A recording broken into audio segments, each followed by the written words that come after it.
RT समिति की ओर से सादर प्रणाम। आज हम यहाँ जिला मुख्यालय सिरमौर के नाहन में आरटी समिति की ओर से आप सभी से रूबरू होना चाहते हैं। हमारे बीच में यहाँ हमारे नाहन आरटी यूनिट के अध्यक्ष सचिव और केंद्रीय आरटी समिति के उपाध्यक्ष सुरेंद्र जी, सलाहकार नरेश फौजी जी और संतराम राणा जी जो वरिष्ठ सदस्य रहे हैं केंद्रीय आरटी समिति के, और भी हमारे साथ सदस्य हैं। तो बहुत शॉर्ट नोटिस में हमारी आज यहाँ एक युवाओं के साथ बैठक थी। उसके बारे में तो सुरेंद्र जी ही बताएंगे कि उसके क्या निर्णय हुए।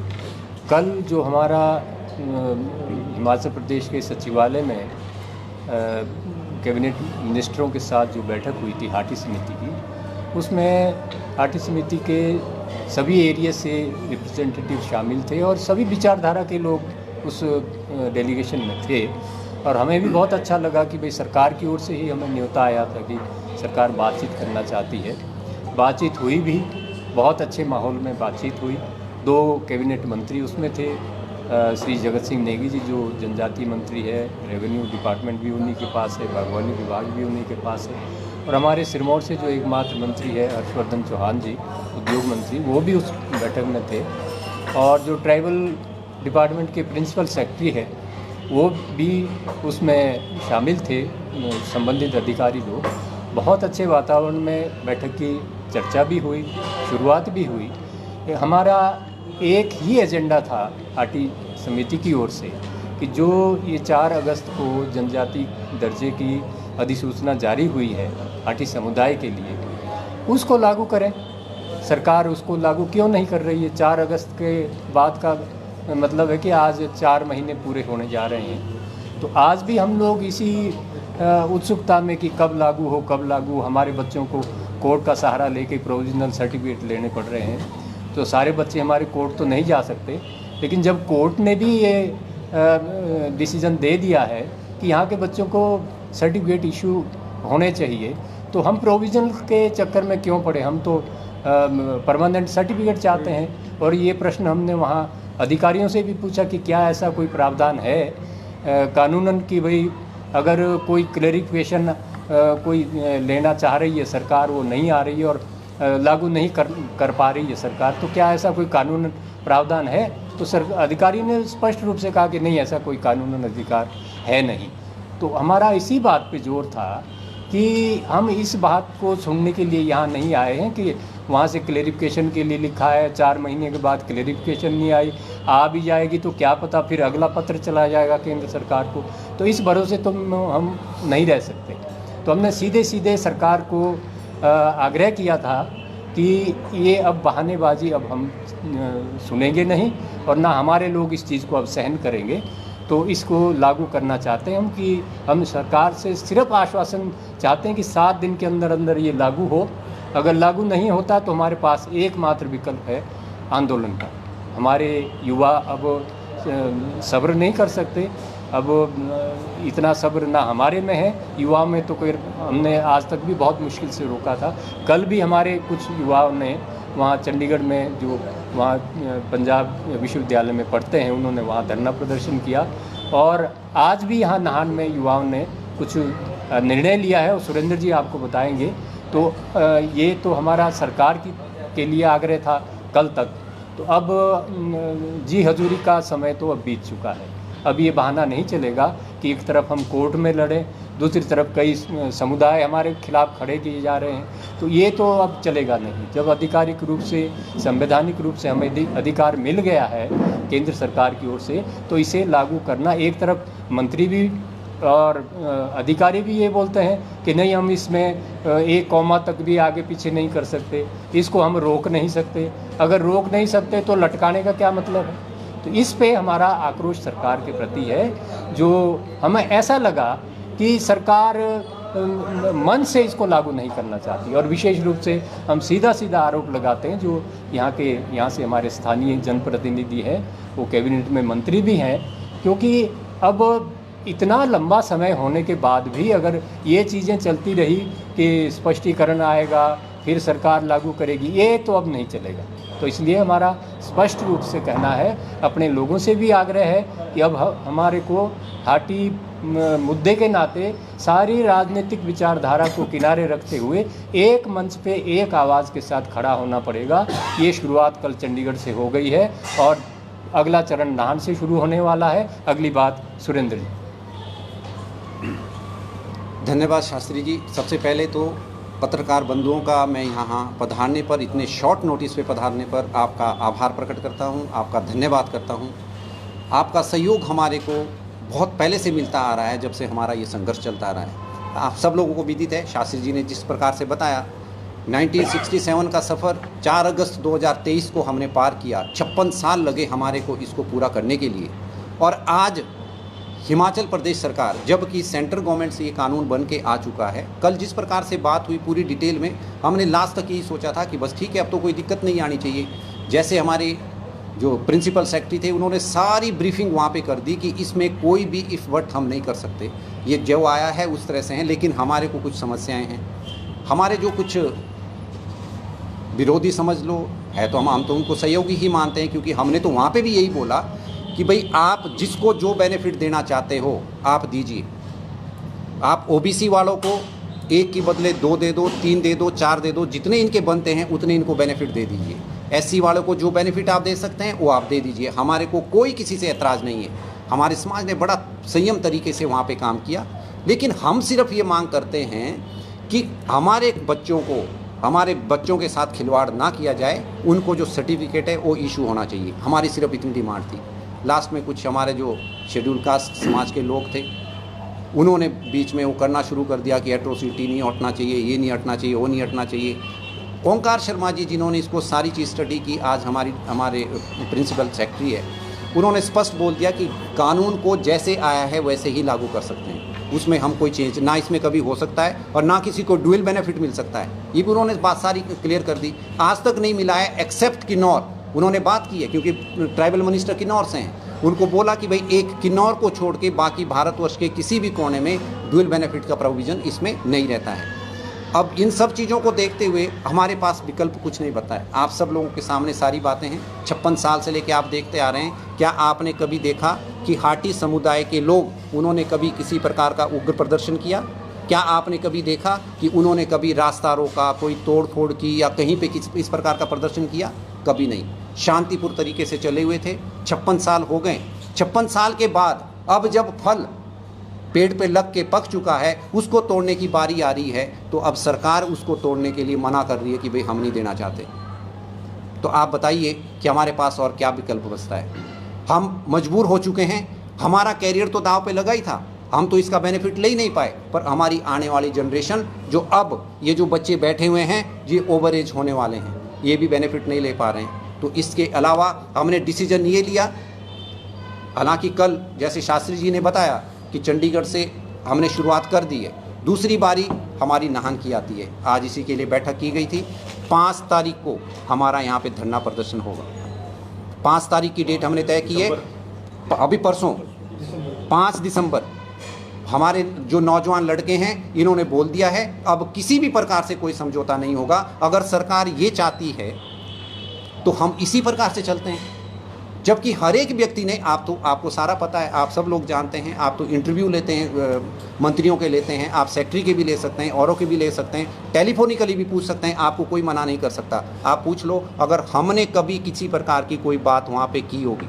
जब लास्ट में कंक्लूड होना था, कंक्लूड होने के बाद में ही अनिल मगेट ने वो बखेड़ा शुरू कर दिया। अब उस चीज़ के लिए अब हम ये नहीं जानते कि जब उसको पार्टी क्यों बनाया, उसको वहाँ पे अधिकृत क्यों किया उस मीटिंग में लाने के लिए, जबकि वो अधिकृत थे ही नहीं। अब ये सरकार की मंशा के ऊपर ही हमारा हो जाता है। कल हमने जब प्रदर्शन किया, आज हम बोल रहे हैं कि ये सेकंड टाइम, पहला चंडीगढ़ में कल हो चुका है, अब नाहन में होगा। और इसी प्रकार की ये प्रक्रिया, अगर सरकार इसी प्रकार की भाषा समझना चाहती है तो हमने बता दिया है। हमारे यहाँ से 2 आते हैं, एक विधायक रेणुका जी से थे, वो भी वहाँ पर बैठे हुए थे। जो हमारे मंत्री हैं वो शिलाई कॉन्स्टिट्यूंसी से हैं। उनकी रिस्पॉन्सिबिलिटी बनती थी कि जिन लोगों ने हमारे को यहाँ पे चुन के भेजा हुआ है, उनके अधिकारों को हम भी समझें, उनके अधिकारों की चिंता हम भी करें।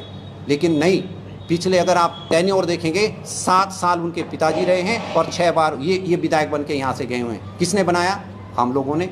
लेकिन उसके बावजूद भी हम लोगों की इसकी चिंता नहीं है। तो लास्ट अल्टरनेट हमारे बच्चों के पास और कुछ नहीं बचता है। हम अब इसके अगर ये भाषा चाहिए तो उसी भाषा से उनको जवाब देंगे। इन सब चंद शब्दों के साथ मैं आप सब लोगों का पुनः एक बार धन्यवाद करता हूँ, आभार प्रकट करता हूँ।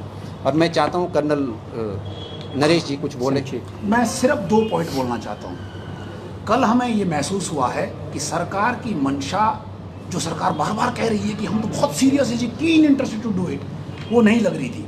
तो 2 लोगों के लिए हम आह्वान करते हैं कल, हमारे जो यहाँ के मंत्री जी हैं चौहान साहब और विनय जी, अगर वो सच्चे हैं जो उन्होंने कल कहा है कि हम चाहते हैं कि हम लागू करें, 5 तारीख को प्लीज़ दोनों आइए हमारे साथ धरना ज्वाइन करिए यहाँ पे, हम आपको बुला रहे हैं, और अपनी सरकार के खिलाफ नारे लगाइए अगर आप सच्चे हैं तो। सीधी बात, तभी तो दिखेगा कि आप सच्चे कितने। अगर दिल्ली से नहीं आ रहा है तो जल्दी से जल्दी एक मिनिस्टर की टीम बनाइए। 20-25 दिन पहले उन्होंने बोला कि हम दिल्ली जाएंगे, करिए कॉन्फ्रेंस। कौन गया दिल्ली, लेके आए वहाँ से, हमारी जिम्मेदारी थोड़ी है, सरकार की जिम्मेदारी की दिल्ली से लेके आए।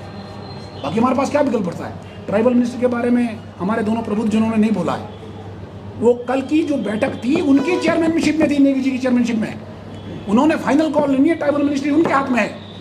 हम उन्हें ये यहाँ से चेतावनी देते हैं, हम उन्हें हार्टी रीजन में कभी आने नहीं देंगे जब तक ये लागू नहीं हुआ, कभी नहीं आने देंगे। वो आके दिखाएं, सीधी बात बोल रहे हैं। वो उतने ही दोषी हैं, उससे भी ज़्यादा दोषी बोलूँगा मैं उनको, उनका डिपार्टमेंट ही है। और आप मीटिंग के लिए बुलाते हो और फिर वहाँ बेइज्जती करते हो। और इन दोनों के लिए लास्ट मैसेज यही है, अगर आप सच्चे हैं आप दोनों आइए। आप लोग कहते हैं कि आप हमें बुलाते नहीं हो, हम बुला रहे हैं आपको धरने में, यहाँ पे आइए हमारे साथ, आइए सड़कों पे, तब हम आपकी सच मानेंगे कि आप सच्चे हैं। और इसके अलावा आपका कोई प्रश्न है तो बताएं। एक तरफ दूसरे गुर्जर समुदाय हाईकोर्ट गया, गुर्जर समुदाय का कहना है कि हाटी जो हुआ है इसको लेकर जो तथ्य तोड़ मरोड़ कर पेश किए गए, इसमें वास्तविकता क्या है? इसमें देखो, जो यहाँ से एथनोग्राफिक स्टडी रिपोर्ट गई है वो सारी अपने को वो सारा एक अपने में प्रमाण है, वो एक ऐसा दस्तावेज है, वही आरजीआई प्रमाण के रूप में मानता है। उसी के आधार पे हाटी समुदाय का वहाँ से कंकरेंस रिपोर्ट आरजीआई ने मानी है, उसी आधार पे वहाँ बिल ड्राफ्ट हुआ है। और जो एक पॉइंट में और इसमें जोड़ना चाहूँगा कि गुज्जर समुदाय क्या कहता है, इसका जवाब, क्योंकि जब वो कोर्ट चले ही गए हैं, इसका जवाब हम कोर्ट में ही देंगे। और उनसे हमारा कोई लेना देना नहीं है, उनका अपना एरिया अलग है, हमारा ट्रांसगिरी एरिया अलग है। तो वो भी किसी के बहकाव में आके क्या करते हैं, क्या कर रहे हैं, तो वो रिट पिटिशन कोर्ट में लगी है, उसका तो हम जवाब। एक और पॉइंट आ रहा है कि रेवेन्यू कोर्ट में हाटी शब्द ही दर्ज नहीं है। हाँ, ये आपका बड़ा बहुत महत्वपूर्ण पॉइंट है। देखो, जब किन्नौर ट्राइब हुआ, किन्नौरा शब्द रेवेन्यू रिकॉर्ड में नहीं था। जब उसकी एथनोग्राफिक स्टडी हुई उसके बाद वो रेवेन्यू रिकॉर्ड में जुड़ा। पंगवाल है, लाहौला है, जितने भी हिमाचल में ट्राइब हुए हैं ये उसके बाद रेवेन्यू रिकॉर्ड में जुड़े हैं। जौनसारा है, जब उनकी एथनोग्राफिक स्टडी हुई है। अब मैं एक उदाहरण देता हूँ, हमारे यहाँ एक और रिवाज है शाटर और पाशर का, शाटी पाशी का, लेकिन वो रेवेन्यू रिकॉर्ड में नहीं है। तो ये चीज़ें जो है ना, ये एंथ्रोपोलॉजी का एक पार्ट है। उसमें जब स्टडी होती है, रिसर्च होता है, तब जाके ये चीज़ें निकलती है और रिकॉर्ड में आती है। तो अब हमारे यहाँ मेले त्यौहार होते हैं, विशु, हरियाल्टी, भातीयोज वगैरह, अभी बूढ़ी दिवाली होने वाली, ये कहीं रिकॉर्ड में नहीं है, लेकिन समाज में ये प्रचलित है। ये एंथ्रोपोलॉजी का एक हिस्सा है, एथनोग्राफी। कल आपको कोर्ट में प्रूव करना पड़ेगा, वहाँ तो तथ्य मांगेगा कोर्ट, आपको किसने प्रूव? तथ्य हमारे पास सबसे बड़ा जो एथनोग्राफी रिपोर्ट है वो सबसे बड़ा अपने आप में प्रमाण है। जो रिसर्च वर्क है वो अपने आप में सबसे बड़ा प्रमाण है। साथी जी, जैसे आपने प्रमाण की बात की, हिमाचल प्रदेश सरकार ने सारा डाटा, सब चीज़ कंप्लीट करके, कंपाइल करके सेंट्रल गवर्नमेंट को भेजा। आरजीआई के पास वो रिकॉर्ड गया, बिना उसके नहीं करते हैं। जब उनकी सारी रिपोर्टिंग पूरी हो जाती है उसके बाद ही वो करते हैं। फिर आरजीआई के बाद पहले सदन में जाता है, फिर दूसरे सदन में बिल जाता है। जब वहाँ दोनों के बाद कंपेयर होकर सारी चीज़ें जब सेटिस्फाई हो जाते हैं, उसके बाद वो बिल बनता है, उससे पहले बिल नहीं बनता है। और बिल बनने के बाद जब वो कंप्लीट दोनों सदन से होके जाता है, तब राष्ट्रपति के साइन होते हैं। इसलिए ये प्रश्न तो कोर्ट हमारे से ये प्रश्न नहीं पूछेगा। कोर्ट अगर प्रश्न पूछेगा तो it is the responsibility of the government of India and it is the responsibility of the government of Himachal Pradesh to ask all these things. तीसरी बात जो आपने एक हमारे गुज्जर भाइयों के बारे में जो बात की थी, हमने पहले भी बताया था, बहुत शॉर्ट उसमें मैंने बोला था कि जिनके अपने घर शीशे के होते हैं वो दूसरे पे पत्थर नहीं फेंका करते। अगर आप इनकी रिपोर्ट उठा के देखेंगे, अगर डाटा चाहिए तो मैंने कलेक्ट कर लिया है, पर क्योंकि हमारी कभी इस प्रकार की सोच नहीं रही है कि हम दूसरों का हक छीन के अपने उसके लिए वो करना चाहें। हमने तो कल की स्टेटमेंट भी आपको अभी क्लियर करके बता दी थी कि हमने कभी नहीं कहा, हमने कहा कि ओबीसी को 3 मिले, 4 मिले, 2, एससी को जितने अधिकार आपने देने दे दो, हमारी इससे कोई कंसर्न नहीं है। हम सिर्फ अपने से संबंध रखते हैं। उनको भी यही चेता रहा हूँ, अगर डाटा चाहिए तो मैंने सारा कलेक्ट कर लिया है। मेरे को पता है कि कहाँ से ये आए हैं, कब ये आए हैं, और आज उनका रेवेन्यू रिकॉर्ड हरियाणा में जहाँ जहाँ हैं वो मेरे पास हैं। लेकिन हम नहीं चाहते कि बिना मतलब के किसी के साथ इस प्रकार का द्वंद्व में फंसे। उन लोगों को बता दीजिए, अगर डाटा चाहिए होगा तो मैं दे दूंगा, और अगर उन्होंने मैदान में आना है तो वो भी हो जाएगा, कोई दिक्कत नहीं। फिर हम निकाल देंगे रेवेन्यू रिकॉर्ड से सारी चीज़ें, कोई ऐसी इशू वाली बात ही नहीं है। और कुछ उद्योग मंत्री हर्षवर्धन चौहान कहते हैं कि इस मुद्दे को केवल पॉलिटिकली रंग दिया जा रहा है। सरकार सीरियस है कि हम हाटी मुद्दे को जल्दी लागू करेंगे, सेंटर को क्लैरिफिकेशन के लिए भेजा है, जैसे ही वापस आता है वैसे लागू करेंगे। लेकिन हाटी समिति और भाजपा इस मुद्दे को भटका रही है। इस प्रश्न में ये बात कहना तो नहीं चाहता था, लेकिन जब प्रश्न आ ही गया है उद्योग मंत्री जी का, कल भी बैठक में उद्योग मंत्री जी वोटों की बात कर रहे थे। अपना स्तर उन्होंने बातचीत में इतना गिरा दिया कि उस बैठक में भी वो वोटों की बात कर रहे थे कि वोटों की आप लोगों ने, हाटी समिति ने प्रचार किया, उसके लिए थोड़ी गए थे हम वोटों की, किसने किसको वोट दिए, हम उस चर्चा के लिए नहीं गए थे। दूसरी बात, जो हमारा काम करेगा, हमारा पहले से ही हाटी समिति का ये मानना था, ये उद्घोष था कि जो काम करेगा उसका हम कर्ज चुकाएंगे, उसका एहसान चुकाएंगे।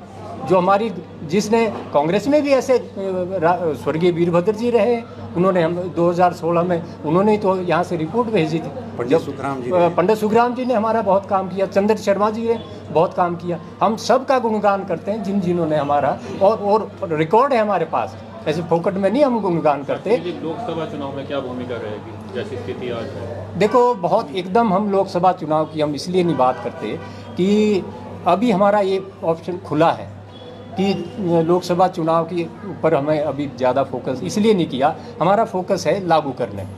हमारा सीधा सा प्रश्न है, प्रतिनिधि चाहे भाजपा के हों, चाहे कांग्रेस के हों, कम्युनिस्ट के हों, आपके तो या बाकी को तो नहीं है, लेकिन वैचारिक रूप से तो सब पार्टियों के यहाँ संगठन है, नेता है। हम सबसे यही आग्रह करते हैं कि काम हमारा हो गया है, लेकिन इसको लागू करवाना है। 1 पॉइंट एजेंडा हमारा है कि हमें लागू चाहिए। अभी मैं शास्त्री जी की बात मैं कंटिन्यू करता हूँ, जो आपने प्रश्न, 6 महीने और लग गए, लटक गया मामला, चुनाव फिर सर पे आ जाएगा, फिर तो कितना स्टैंड लेंगे? नहीं, उसमें कोई कमेंट नहीं करेंगे सर, वो बाद में। मैं उसकी बात हम नहीं बोल देता हूँ जो आपने पूछा था चौहान के बारे में, बाकी लोगों के बारे में। वो ये है, ये कांग्रेस बीजेपी का मामला ही नहीं है। कल कांग्रेस समर्थित हमारे पास 50 लोग थे ऊपर, कांग्रेस पार्टी के लोग जिनके पास पद हैं, उन्होंने वहाँ छाती ठोक ठोक के बोला है कि होना चाहिए, बिल्कुल सही बात है, आप करिए। ये बनाने की कोशिश की जा रही कांग्रेस बीजेपी लड़ना, कुछ नहीं है, लोग बिल्कुल साथ में हैं। जब आप लोगों को बैठक के लिए बुलाया गया हाटी समिति को, क्या उस एजेंडे में एससी भी पहले से था कि एससी भी इस बैठक में आएंगे? उसमें हमें ऑब्जेक्शन तो, क्योंकि वो पहले दिन ही वो नोटिफिकेशन निकाली थी मीटिंग की, तो उसमें एससी समुदाय का जो अनुसूचित जाति अधिकार संरक्षण समिति, उसको भी स्टेक होल्डर बनाया गया था। अब हम कल भी सरकार से यही कह रहे थे कि जब उन एससी समुदाय को उन्हीं की मांग के अनुसार इससे बाहर रखा गया है, तो वो स्टेक होल्डर कैसे हो गए? स्टेक होल्डर तो सिर्फ हाटी समुदाय है जो जनजाति में आना है।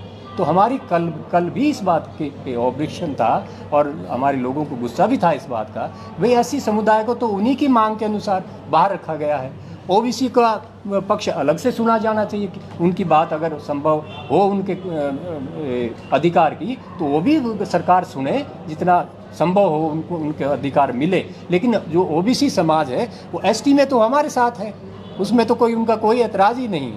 क्या पिछले 3 सालों का आपके पास कोई एट्रोसिटी का ऐसा रिकॉर्ड है कि एट्रोसिटी के कितने मामले हुए हैं? हाँ, बिल्कुल। और कितने उसमें सही पाए गए? क्योंकि एससी समुदाय का कहना है कि इस एरिया में एट्रोसिटी के बहुत सारे मामले हैं। ये कल भी ये प्रश्न वहाँ उठा, कल भी हमने इसका जवाब डाटा दे दिया है। 8 साल में ट्रांसगिरी में 97 एट्रोसिटी के केस हुए, दर्ज हुए सिर्फ। और कन्विक्शन, हाँ, कन्विक्शन सिर्फ एक हुई है, एक कन्विक्शन हुई है। 8 साल की बात कर रहा हूँ। और वो भी that was not a case of atrocity, वो रंजिश का केस था। हाँ। रंजिश और रंजिश में मैं इनको भी मार सकता हूं अगर हमारी ये होती है। That was not it was converted into 32 atrocity. Acquittal है, क्लियर कट एक्विटल। आप देख लीजिए, बाकी के डाटा है, बोले गए, तो सारा हमने बाकी डिपार्टमेंट के से डाटा झूठे लिया हुआ है, पाए हमारे गए पास हैं, ये सब शब्द यूज किया है। बाकी सारे के सारे फेक पाए गए और फाल्स पाए सरकार ने भी माना है कि इस इशू को हम नहीं उठाना चाहते। ठीक है, इसमें कोई दिक्कत नहीं है, हमारे पास डाटा है। पिछला जो उन्होंने रिट पिटिशन दायर की थी उसमें उन्होंने लगभग 2500 केस बनाए थे कि भी 2500 केस उधर एट्रोसिटी केस के हुए। और इसमें हम एक चीज़ और जोड़ना चाहते हैं कि एट्रोसिटी के कुछ 2-4 वकीलों ने हमारे एससी समुदाय को भी बदनाम कर दिया है। इन्होंने अपनी दुकानें चलानी शुरू कर दी ऊपर वकालत के नाम, क्योंकि यहाँ से मुआवजा मिल जाता है 1.5-2 लाख रुपए एक केस पे इनको मुआवजा मिलता है। वो भी गरीबों को कम मिलता है, ये वकील लोग उसमें से ज़्यादा ले जाते हैं। अलग अलग पक्ष लेकिन जो इस टाइम जो टेक्निकल पॉइंट जो बताया जा रहा है वो क्या चीज़ है, उसका क्या खुलासा है जो केंद्र को जो हाँ, देखो टेक्निकल पॉइंट इसमें 2 बात सरकार करती है कि इसमें हम कुछ न घटा सकते हैं ना जोड़ सकते हैं। ये बिल्कुल हमें लागू करना पड़ेगा। नहीं। इन्होंने दो पॉइंट भेजे, दो चीज़ों की क्लेरिफिकेशन मांगी। एक तो ये कि हाटी समुदाय में कौन आते हैं, हाटी समुदाय में कौन आएंगे। दूसरा, इसकी क्या जरूरत पड़ गई है? हाँ, सब कुछ हो हम यही कहते हैं, ये आप सरकार से पूछे तो ज़्यादा प्रपोजल ही सरकार ने भेजी। इट इज बेटर कि आज तक हाटी कौन है, ये प्रपोजल ही यहीं से हाँ। हिमाचल सरकार ने भेजी है, वही केंद्र सरकार ने मानी, वही लोकसभा। हाटी कौन है? हाँ। अच्छा, इसका मैं देता हूँ इसका आंसर सही तरीके से। ये आंसर सरकार देगी सर, हमने क्यों देनी है? उन्होंने जो लेटर में लिखा है ये पूछा है क्या एससी इसमें शामिल है कि नहीं है, एक प्रश्न ये पूछा है। और कल एससी ने खुद माना हम इसमें शामिल नहीं है, सरकार ने माना इसमें शामिल नहीं है। पहले प्रश्न दिल्ली से पूछा है। दूसरा पूछा हुआ हाटी, इसमें आरजीआई ने इतनी लंबी रिपोर्ट में लिखा है कि हाटी कौन है। दोनों जवाब अवेलेबल है, फिर भी मामला उधर भेजा गया। हमने वो बात भी मान ली कि चलो आपने उधर भेज दिया, कोई बात नहीं। उसके बाद हमने एक बीच का रास्ता दिया था बहुत जबरदस्त। एससी इसमें आना नहीं चाहते, बाहर भी हैं, खश कनैत भाट पबूच 4 जातियों को दे दो, कोई कानून रोकता नहीं है, मामला खत्म। ये बीच का रास्ता था। बीच का रास्ता मानने के लिए भी सरकार तैयार नहीं है। हमने मंत्री जी से लास्ट प्रश्न ये पूछा था नेगी जी से, और नेगी जी ने जो इसमें ट्राइबल सेक्रेटरी ने भी नेगी जी की तरफ इशारा किया कि सरकार चाहे तो कर सकती है, और नेगी जी ने उसको गोलमोल कर दिया। उद्योग मंत्री सीधा दिखाई दे रहा है, आप करना नहीं चाहते। का कल बयान आया है कि हाटी समिति जल्दबाजी कर रही है और मैं खुद के जल्दी दिल्ली जाऊंगा और वहाँ से जो कानून मंत्री है, जनजातीय मंत्री है, उनसे भी जो बात करूंगा और इस मुद्दे को जल्दी सुलझा लिया जाए। इसको नोट करना सर। देखो मैं पत्रकार बंधु हूँ, इसका जवाब मैं देना चाहता हूँ। आप देखिए, इन्होंने आनंद फानन में 4 अगस्त को जब हमारे पास वहाँ से नोटिफिकेशन आई हिमाचल प्रदेश सरकार के पास, ना तो उसके देखा कि क्या कमी है क्या नहीं है, 1 महीने तक वो ऐसे ही लटका के रखा। फिर इन्होंने आनंद फानन में कि भाई किस प्रकार से इसको रोका जाए, किस प्रकार से इसको डिले किया जाए, इन्होंने इसकी यहाँ से रिपोर्ट भेजा क्लैरिफिकेशन के लिए। एक तो बेस डेट नहीं है, बेस डेट, जबकि मंत्री ने कल क्लियर किया कि जिस प्रकार से किन्नौर को मिला है, जितने भी ट्राइब हुए हैं वो 1950 से पहले जो उस एरिया में रहते होंगे उनके लिए पुश दर पुश वाला किस्सा लगाया, वो उन्होंने खुद बोला, एडमिट किया। बेस डेट तो इसमें ये रहती है। दूसरी बात, यहाँ से भेजना, जब हम कोर्ट में गए और कोर्ट ने हमारे को प्रोविजनल सर्टिफिकेट इशू किया, फिर इनको लगा कि ये तो गड़बड़ हो गया। हमने क्लैरिफिकेशन के लिए तो भेज दिया, क्लैरिफिकेशन तो इसमें बनती नहीं है, कुछ भी क्लैरिफिकेशन नाम की तो कोई चीज़ है नहीं। हमने लेकिन गलती से वहाँ भेज दिया। अब सिर्फ इसलिए लगे हुए हैं कि अब हम हाटी समिति वालों के साथ चलने के लिए तैयार हैं अगर दिल्ली जाना है तो। ये उद्योग मंत्री जी के खुद स्टेटमेंट है, मैं भी चलूँगा, आप पढ़ लीजिए। उन्होंने स्टेटमेंट भी दिए पत्रकारों को, अगर कल की आप देखते हैं विनय जी भी साथ चलेंगे और हाटी के नुमाइंदे हमारे साथ चल सकते हैं, हम वहाँ पे बात करेंगे। अब ये इस तरह की बात बोल रहे हैं। आप बताइए कि ये किसकी वजह से ये किया जा रहा है? इस प्रकार की राजनीति की जा रही है जो राजनीति नहीं होनी चाहिए। राजनीति का स्तर इतना नीचे गिरा दिया है जिसकी कोई था नहीं है। हमें इस बात का बहुत ज़्यादा दुख है। तो क्या हाटी समिति दिल्ली जाने के लिए तैयार है? हम बिल्कुल तैयार हैं, हमें कोई दिक्कत नहीं, हमें उसमें भी कोई ऐतराज़ नहीं है। हम उनको बोल रहे हैं कि जब चलना है चलो। हमने तो बोला कल, फिर बोले कि नहीं हम देखेंगे, हम बताएंगे। देखने बताने के लिए हमारे पास समय नहीं है। यहाँ इन्होंने कर्नल साहब ने कल ये बोला सबके सामने कि या तो आप ये करो कि जितनी आपने वैकेंसीज निकाली हुई है ताकि हमारे बच्चे सफ़र ना करें, वो वैकेंसीज आप पोस्टपोन करो, उसकी डेट आगे बढ़ा दो, विच इज़ नॉट पॉसिबल। उसके लिए बोलते हैं ये पॉसिबल नहीं है। तो क्या ये पॉसिबल है? आप सब लोग जानते हैं 1 जुलाई 2017 को भारत सरकार ने पूरे भारतवर्ष में 1 टैक्स 1 नेशन लागू किया। उसी दिन से इफेक्टिव हुआ या उसकी डेट चेंज हुई, अलग अलग रही है? आपको बोलने की ज़रूरत नहीं पड़ती है। तो जिस दिन नोटिफिकेशन हुई है BRST सिंस हो चुका है। 4 अगस्त 2023 नोबडी कैन चेंज। तो ये सरकार की मंशा नहीं है तो और क्या है। तो मैं पत्रकार बंधुओं से सिर्फ इतना विनम्र निवेदन करना चाहूँगा कि जब भी ये इस प्रकार जो हमारे मंत्री है, विधायक है, आप सब लोगों का दायित्व बनता है, हम अगर आप इसके प्रति नहीं तो कम से कम समाज के प्रति आप लोगों का भी दायित्व बनता है। जो लोग दबाए जाते हैं, जिन लोगों के साथ गलत हो रहा हो, उनको उनकी आवाज़ को उठाने के लिए आपको चौथा स्तंभ बन के काम करना ही करना पड़ेगा। तो आप सब लोगों का कोई अगर मैं अंतिम बात कहते हुए आप सभी का धन्यवाद भी करूंगा कि जो मंत्री जी कह रहे हैं कि दिल्ली चलने के लिए तैयार है, हमें कोई ज़रूरत नहीं। दिल्ली से जो चीज़ होनी थी वो हमारे लिए हो गई है।